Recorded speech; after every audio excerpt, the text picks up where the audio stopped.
ఒక్కదాన్నే కాబట్టి నేను ఎట్లా చనిపోయింది అని బాధలో ఉండిపోయి తర్వాత దాన్ని తీసుకుపోయి పాపను వాళ్ళ దగ్గర పోస్ట్ మార్టం లేదంట.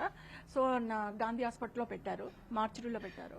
నైట్ మేము వచ్చేసినాం, మార్నింగ్ నైట్ మార్చిరీలో పెట్టేసి వచ్చేసినాం ఇంటికి. Next day morning early morning వెళ్ళినాము. పంచనామా చేయడానికి ముందే నేను పోలీస్ వాళ్ళని అడిగిన, సార్ ఒకసారి నా డాటర్ని చూస్తాను అని చెప్పేసి. వాళ్ళు మార్చిరీలో తీసుకెళ్లి బాక్స్ తీసి చూపించారు.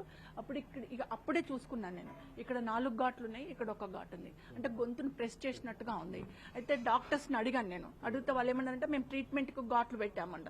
ఘాట్లు పెడితే అది ఎంత ఊహాజనాత్మకంగా ఉందంటే ఇక్కడ 4 ఘాట్లు ఉంటుంది, ఇక్కడ 1 ఘాట్ ఉంటుంది. అంటే పెడితే ఇక్కడ క్లిప్స్ పెట్టారనుకోండి, ఇక్కడ 4 ఉంటాయి, ఇక్కడ 4 ఉంటాయి, క్లిప్స్ ఇలా పెడతారు.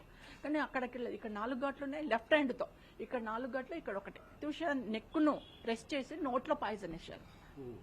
మర్డర్, ఇట్స్ ఎ మర్డర్ అని నా ఓన్.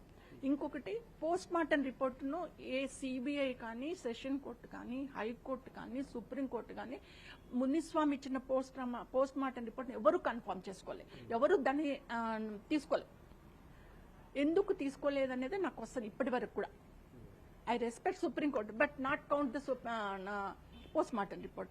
Post-mortem report ను బాడీని చూస్తూ పోస్ట్-మార్టం చేసి రాసిన పోస్ట్-మార్టం మునిస్వామి రిపోర్ట్ ఏమైనా పక్కన పడేశారు. ఒక 1 month తర్వాత, ప్రత్యూష చనిపోయిన 1 month తర్వాత ఒక త్రిసభ్య కమిటీని వేసి ఆ త్రిసభ్య కమిటీ ఇచ్చిన రిపోర్ట్ని వాళ్ళు ఇప్పుడు ఒక త్రిసభ్య కమిటీ ప్రత్యూషను చూడలేదు, ప్రత్యూష బాడీని చూడలేదు, వాళ్ళు పోస్ట్-మార్టం చేయలేదు. ఉన్న రిపోర్ట్స్ ఆధారంగా వాళ్ళు ఒక రిపోర్ట్ తయారు చేశారు. ఇది ప్రత్యూష ఆత్మహత్య చేసుకుంది, నాట్ మర్డర్. ప్రత్యూష రేప్ కాబడలేదు.